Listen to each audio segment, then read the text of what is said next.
喺開始之前，就等我同大家介紹一下洛神花嘅營養價值。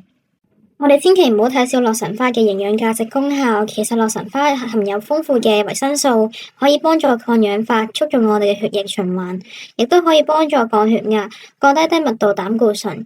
而且當中嘅攝取物亦都可以幫助減重、改善脂肪肝、防止癌症，例如胃癌，同埋亦都可以幫助女性解決泌尿道感染問題。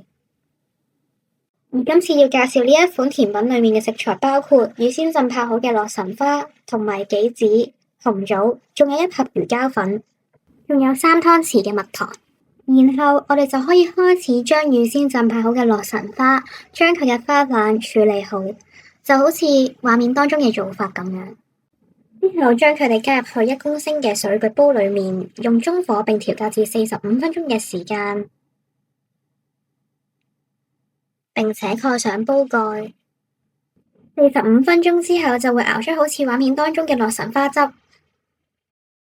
然後就到處理魚膠粉嘅部分，將魚膠粉倒出大約15克左右嘅份量，然後倒入少量凍水，並攪拌均勻到沒有粉末。然後再將頭先煲好嘅洛神花汁倒入一個細碗裏面。而家就將頭先處理好嘅魚膠粉一邊倒入洛神花汁，一邊攪拌均勻。